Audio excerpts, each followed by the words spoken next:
said, some believers are like, how far is too far? How far is too far? And if you have that mentality, that mindset of how far is too far, you will certainly cross whatever boundary you have in place for yourself. So you might not necessarily have sex, the intercourse, right? But there are things that you do that you know you shouldn't be doing. So we are called to purity. You want to keep yourself pure. You want to keep yourself holy, right? So if there is somebody you are dating or you are talking to that does not share the same value with you, the person is okay to want to be intimate with you before marriage, and they call themselves a Christian. Hey guys, welcome back to my YouTube channel, or if you're new here, a very warm welcome to you. In today's video, I'm going to be sharing with us some signs that they are not the one. Basically, these are red flags we need to pay attention to. These are things we should not ignore if we are currently in a relationship or when we start talking to somebody. So I just hope that you find this insightful. I hope that you find this valuable.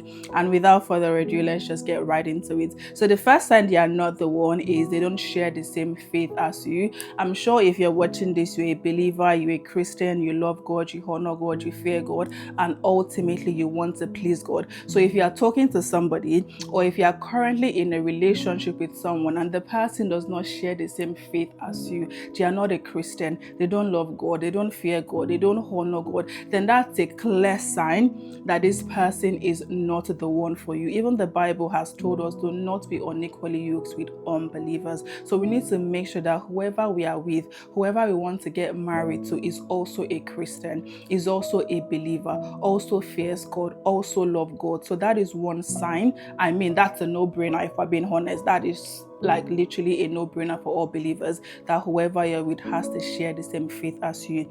And then the next sign they might not be the one for you is that the fruit of the Spirit is not evident in their life. I mean, being a Christian is one step, but taking it further, this person also needs to walk the walk, not just talk the talk, not just write I'm a Christian on paper, right? Not just say I'm a Christian on their bio or profile or whatever, but you need to see that this person is actively living the Christian life. This person's lifestyle is one that matches the Christianity they profess. The fruit of the Spirit is evident in their life. Are they kind? Are they patient?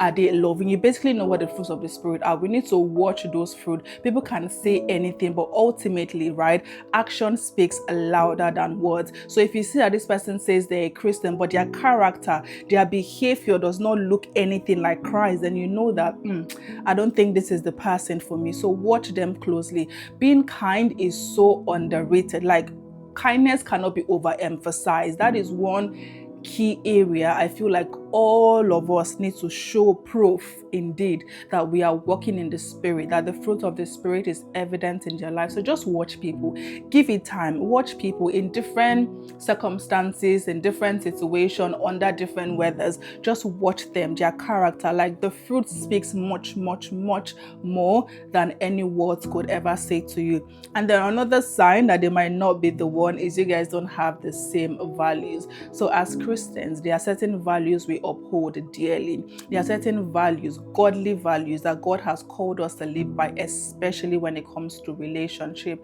So one core value, one godly value, right, is the call to purity. Basically, not having sex before marriage. But if you are currently with somebody, if you are dating somebody or talking to somebody, and this person does not share that same value with you, they don't see any reason why should I give myself into marriage? Why can't we have sex now? Or basically, why can't we be intimate now? Because sometimes people are like, how far is too far?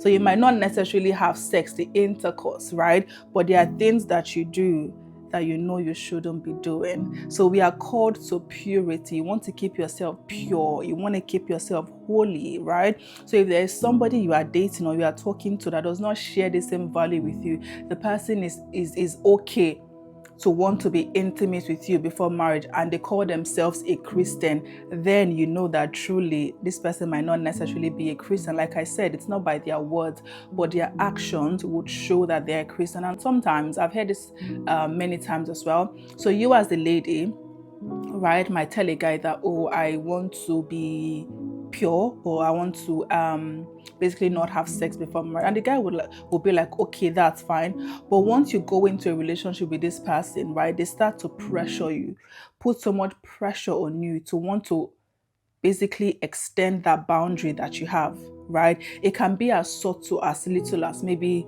kissing or whatever, just trying to push the boundary. Like I said, some believers are like, how far is too far? How far is too far? And if you have that mentality, that mindset of how far is too far, you will certainly cross whatever boundary you have in place for yourself. So let's just be very careful. Let's ask the grace of God to help us. Let's ask the Holy Spirit to help us, because I mean, it's not an easy thing, right? We are humans, we have emotions, we have all these things in our body, especially if you're attracted to this person.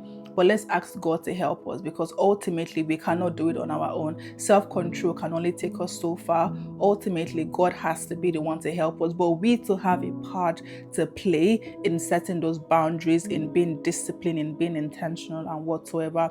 So just make sure that whoever you are with is also on that journey with you. And if they are not, then that's a clear sign that this person is not the one for you. And then the next thing I wrote here as one of the signs they might not be the one for you is the fact that they don't spend time with you and they do not prioritize you. I mean, if you're getting to know somebody, or if you're currently in a relationship with someone and this person does not spend time with you, this person does not prioritize you, anytime you call them or when you message them, they take forever to respond. Like, they never want to spend time with you, or even when you manage to spend time with them, they're always in a hurry to leave. Like, they do not prioritize you, they are always busy. Other things take preference, other things take the first place in their life, and then they push you to the back burner. To me, that's just a clear sign that this person is not for you. Someone that likes you, someone that wants to be with you, would make time for you. I heard there's a saying that no one is ever too busy to spend time with whoever they like. No one is ever too busy to make time. Everybody is busy at the end of the day, but if you like somebody, you want to get to know someone, this is someone you potentially want to spend the rest of your life with, and there should be that effort, there should be that sacrifice in making sure that you are spending time with this person, right? You are giving this person quality time. You're not just making excuses. No matter how valid those excuses are, you still want to make sure you are spending time with them. So those are just a few signs that I wrote down here to just help you gauge and see if this person is the one for you or not. I mean, these are clear signs, but there are also other like subtle signs that you might see, you might observe, you might notice in your relationship, and you're like, I don't know, like this is giving red flag, or maybe not too red, but you know the certain standards that you have for your life. You know what you're believing God for in your life partner. This might just seem very basic and very obvious, right? Which, I mean, we have to start from the basic. We have to start from the obvious, even though sometimes the obvious is not so obvious to most people. But I just feel like this is a good place for us to start. Everything else can be what's the word? It might not be a deal breaker. It might be manageable. It might be negotiable. But for me, all these things are deal breakers. They are all red flags. So I just hope that this has been a blessing to you. I hope it's provided insights. I hope it's provided a bit of knowledge, right? So you can look out for these things when you start to talk to somebody, or if you are currently in a relationship, just have a look at your relationship and see if there are any of these red flags. And if they are, I believe God will give you the grace to call it off and to step out, because you deserve better. God has better in store for you. God's desire is not for any of his children to settle or to compromise on their values or their standards. God has a lot much better in store for you, only if you trust him. Only if you wait on him, it will be worth the wait. This is what I have for you guys today. I hope it's been a blessing. Like I said earlier, also leave in the comment section, let me know what other red flags would you say we should look out for in a relationship. Please feel free to leave it in the comment section. I will be learning, and I'm sure I would also be taking notes, and as many people that read your comments would also find it valuable and insightful. If you're not subscribed to my channel, please kindly hit the subscribe button. It just supports me and shows that you're interested in my content. Also, feel free to hit the thumbs up button. I'm getting tired. Feel free to hit the thumbs up button as well. That just indicates that you guys like this kind of content, and by God's grace, I would keep creating it for you guys. And yeah, I will catch you all in my next one. Bye.